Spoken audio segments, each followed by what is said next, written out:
Rupees తగ్గియాలని Seshasai గారు అన్నారు. పావని గౌడ్ గారు 30 రూపాయలు తగ్గించాలని చెప్పారు. పావని గౌడ్ గారు ఇప్పుడు మన శివకుమార్ గారు ఏదైతే చెప్తున్నారో ఈ విషయంపై మీరు ఎలా స్పందిస్తారండి? అంటే బీఆర్ఎస్ ప్రభుత్వం గతం చెప్పండి జమీల్ గారు. శివన్న మళ్ళీ ఇంకొకటి కూడా ఒకసారి వినాలనే, మీరు రేవంత్ రెడ్డి గారు అధికారంలోకి రాకముందు ఏమన్నారో.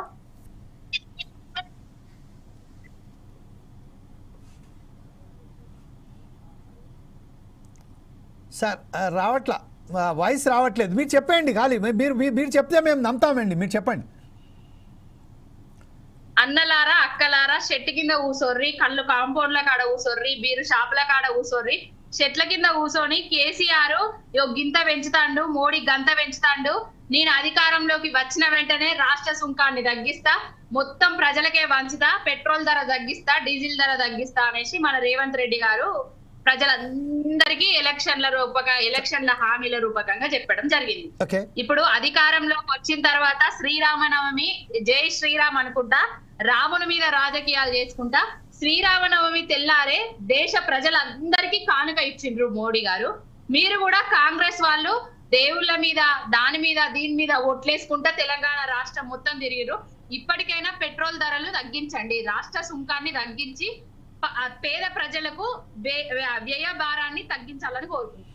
ఇదే విషయంపై శివకుమార్ గారు, ఇప్పుడు ప్రస్తుతం ఏదైతే కాంగ్రెస్ సర్కార్ రాకముందు రేవంత్ రెడ్డి గారు ఏదైతే అన్నారో చాలా స్పష్టంగా మేడం చెప్పడం జరిగింది. ఈ విషయంపై ఫస్ట్ ఆఫ్ ఆల్ ఏదైతే కేంద్ర ప్రభుత్వం చేతిలో ఉంది కాబట్టి మనం రేవంత్ రెడ్డి సర్కార్ను పెద్ద ఎత్తున మనం నిందించలేం. కాకపోతే ఏంటంటే ఏదైతే ఎక్సైజ్ డ్యూటీ రాష్ట్రం మీద పడుతుందో ఆ రాష్ట్రం మీద పడే ఏదైతే ఎక్సైజ్ డ్యూటీ ఉందో దాన్నే తగ్గించని చెప్తున్నారు.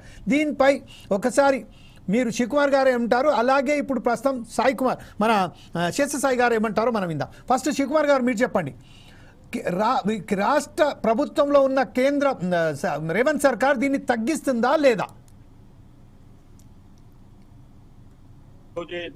జమీల్ గారు, ఈ రోజే ప్రజలకు ఈ నిర్ణయం తెలుసు. ఏదైతే గ్యాస్ మీద 50,000 రూపాయలు లేకపోతే పెట్రోల్ మీద పెంచిన రేటు ఏదైతే ఉందో, ఇప్పుడు మొత్తానికి బీఆర్ఎస్ వాళ్ళు బీజేపీలు ఏమంటున్నారు అంటే రాష్ట్రానికి వచ్చే ట్యాక్స్ లో తగ్గించంటున్నారు. కాబట్టి ఒక్కసారి ఇప్పుడు మనం ఇది లైవ్ డిబేట్ చేస్తున్నాం కాబట్టి ముఖ్యమంత్రి గారు కానీ మంత్రివర్గంలో కానీ ఏమన్నా నిర్ణయం తీసుకొని మార్పులు చేర్పులు చేస్తారు, ప్రజలకు మంచి జరుగుతుంది అంటే మటుకు ఖచ్చితంగా గత ప్రభుత్వంలో ఉన్న మొండి వైఖరి అయితే లేదు.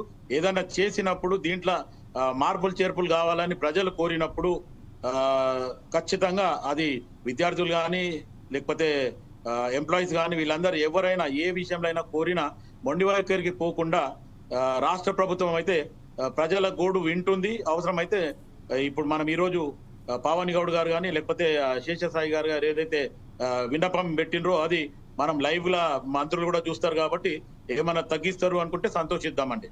రైట్. ఇప్పుడు ఒకసారి మనం మిత్రులు మా లలిత గారైన సిపిఎం నాయకురాలైనటువంటి లలిత గారి దగ్గరికి వెళ్దాం. లలిత గారు, మీరు ఒకసారి మీ వీడియో ఆన్ చేయండి అండి ప్లీజ్.